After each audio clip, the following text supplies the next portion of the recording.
Bom, pessoal, voltando aqui, no nosso último bloco, nossa última aula, nós tratamos então da ação penal privada, vimos ali todos os princípios, enfim. E aí, pessoal, na verdade, faltou, né, a gente concluir, quando falamos sobre os princípios, né, sobre o último princípio lá da ação penal privada, que era o princípio da indivisibilidade. Okay? Então, antes de eu tratar aqui com vocês a ação penal personalíssima, vamos tratar do princípio da indivisibilidade. Então, na última aula nós vimos lá a oportunidade de conveniência, vimos a disponibilidade, vimos ali as formas de disponibilidade, né? A renúncia, o perdão e a perempção, vimos as 5 formas de perempção, vimos as hipóteses ali de perdão expresso, tácito, né? Vimos a renúncia processual, enfim, renúncia expressa, tácita, perdão processual, essa processual. Então, nós vimos ali todas as formas os modos em que se dará a disponibilidade e, por fim, finalizamos ali tratando das hipóteses de perempção. Agora, o terceiro e último princípio da ação penal privada. Então, anotem aí, o princípio da indivisibilidade. O princípio da indivisibilidade está disposto no artigo 48 do Código de Processo Penal, que tem a seguinte redação. O artigo 48 diz: a queixa-crime contra qualquer dos autores do crime obrigará ao processo de todos. O Ministério Público velará pela sua indivisibilidade. Então veja então que o artigo 48, ele diz que, na hipótese de concurso de agentes nos crimes de ação penal privada, o querelante não pode escolher um dos indivíduos, dos autores do fato, para oferecer a queixa-crime. Logo, se eu tenho concurso de agentes, em razão da indivisibilidade, impõe-se então a queixa-crime em razão de todos. E aí compete ao Ministério Público velar pela indivisibilidade da ação penal de iniciativa privada. Perfeito? Bom, e vocês devem estar se perguntando, mas professor, já que a ação penal de iniciativa privada depende da vontade do querelante, ora, se ele não quiser processar um dos querelados e não pode, ele não pode. Por quê? Porque o processo criminal ele não pode ser visto como um meio de vingança. Porque se assim aceitarmos, o querelante ele vai ajuizar a ação contra quem ele quiser, certo? Valendo-se do processo como meio de perseguição, de querelante, então, de vingança. Então busca, então, com isso, evitar o uso do processo, né, como uma vingança. Então, porque isso seria um abuso de direito. Então seria abuso de direito processual. Perfeito? Então, por esse motivo, então, que aí aplica-se a indivisibilidade. Havendo concurso de agentes, o querelante tem que ajuizar a ação contra todos. Perfeito? E aí, pessoal, para finalizar, logicamente, que o ofendido ele não é obrigado a oferecer a queixa-crime. Não é. Mas se ele oferecer a queixa-crime, deve oferecer contra todos. Perfeito? Finalizamos, então, aí os 3 princípios da ação de iniciativa privada. O princípio da oportunidade, princípio da disponibilidade e princípio da indivisibilidade. Perfeito? Não deixem de ler todos os dispositivos legais que eu comentei aqui ao longo dessa aula. E aí, agora já caminhando por fim, vamos tratar da última modalidade de ação penal.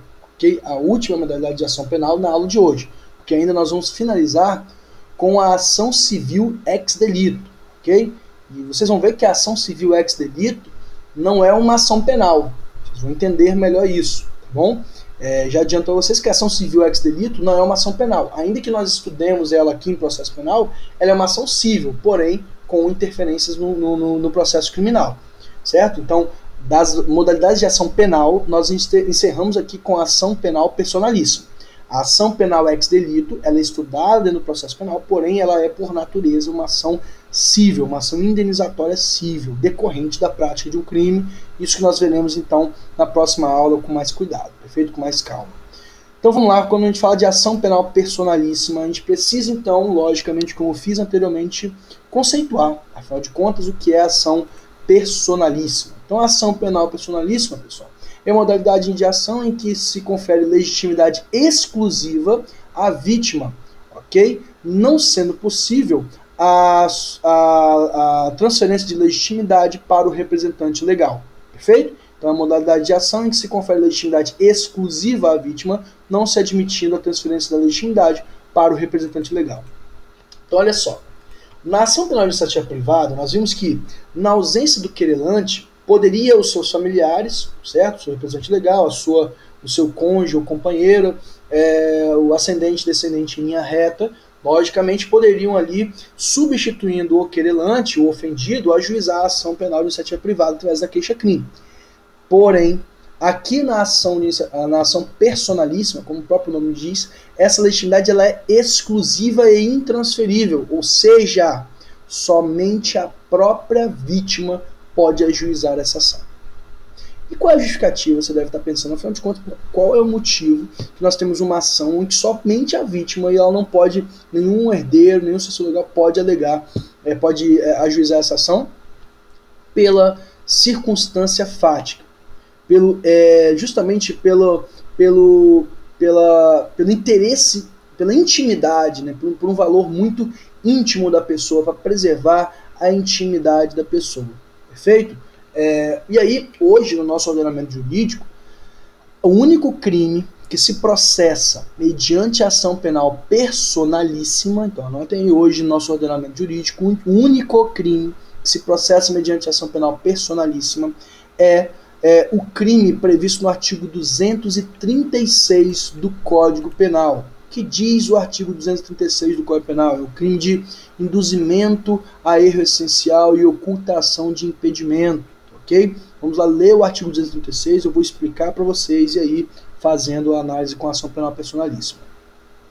Artigo 236 do Código Penal diz o seguinte: contrair casamento, induzindo em erro essencial o outro contraente ou ocultando-lhe impedimento que não seja casamento anterior. Pena aí de 6 meses a 2 anos. Parágrafo único diz: a ação penal depende de queixa do contraente enganado e não pode ser intentada senão depois de transitar em julgado a sentença que por motivo de erro ou impedimento anule o casamento. Então atenção, pessoal. O artigo 236 traz para nós ali o crime de induzimento a erro essencial e ocultação de impedimento.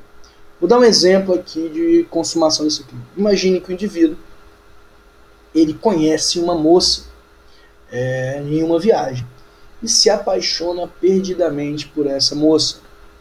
Então eles estabelecem contatos, enfim, e desse romance de carnaval, né, dessa viagem, surge ali uma paixão súbita e o interesse em casar.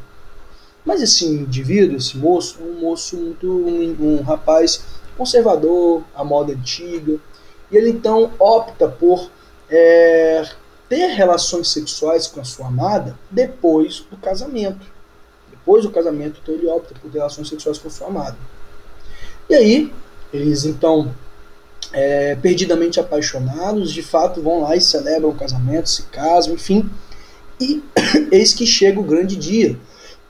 Chega o grande dia. Eu sempre gosto de usar esse exemplo, que os alunos não esquecem, né? Então eis que chega o grande dia. E na lua de mel, e ali no rally-ho, naquele momento bom de intimidade entre os dois, ele percebe algo estranho na genitália da sua amada. Então, na noite, a sua amada revela a ele que a sua amada, que tem o nome de Joaquina, ela diz a ele que ela já foi João. Estão entendendo?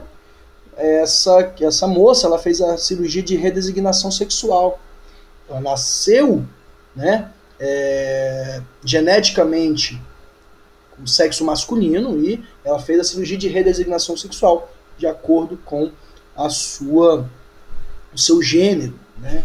Então percebam aí que portanto, que ela vai...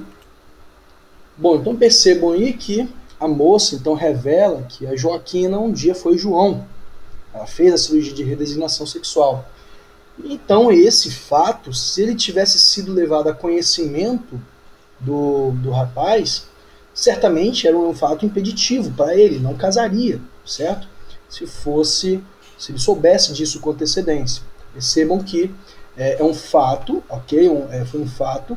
Então ele foi induzido a um erro essencial, perfeito? Pelo outro contraente, pela Joaquina, que um dia foi João, ocultando a ele um fato importante, essencial. Perfeito? E também, para não dizer que a gente só fala do lado de lá, vamos falar do lado de cá também. Imagine também a situação em que o rapaz, né, a moça e o rapaz se apaixonam perdidamente e resolvem casar. E essa moça, também muito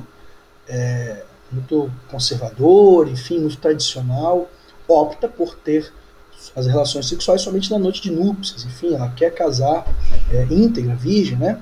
Então chega na noite de núpcias, então eles não se conhecem, não conhecem um o corpo do outro.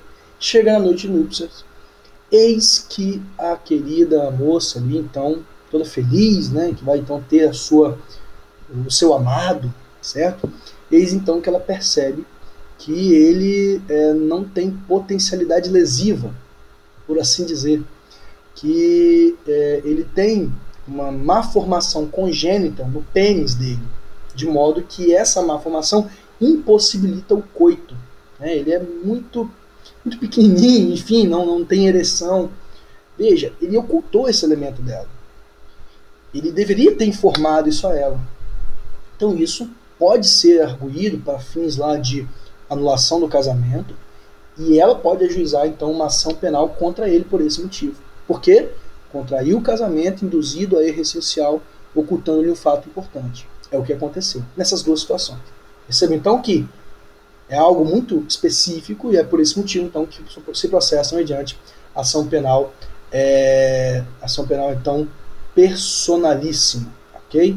É por esse motivo então que se processa aí mediante a ação penal personalíssima. Perfeito, pessoal?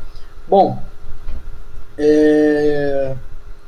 finalizado então a exposição aí da ação penal de ação penal pública condicionada e incondicionada, fizemos a abordagem da ação penal de iniciativa privada subsidiada pública. Agora falamos da ação penal de iniciativa privada e ação penal personalíssima. Só nos resta agora tratar da ação civil ex delito, o que faremos então na próxima aula, quando ali então eu vou tratar com vocês do conceito, as características, enfim, competência. Tem muita coisa para a gente falar sobre a ação civil ex delito, e ela vai ter uma interferência com o processo civil. A gente vai tratar do processo civil e processo penal correlatamente, perfeito? Bom, pessoal, era isso que nós tínhamos para hoje. Muito obrigado. Qualquer dúvida, estou à disposição de vocês pelas redes sociais, pela internet, aí, Instagram, enfim, WhatsApp. Me procurem para tirar qualquer dúvida a respeito dessas aulas. Além disso, nosso material de apoio, a apostila disponível no portal acadêmico, perfeito? Então é isso. Um abraço a todos. Tchau, tchau.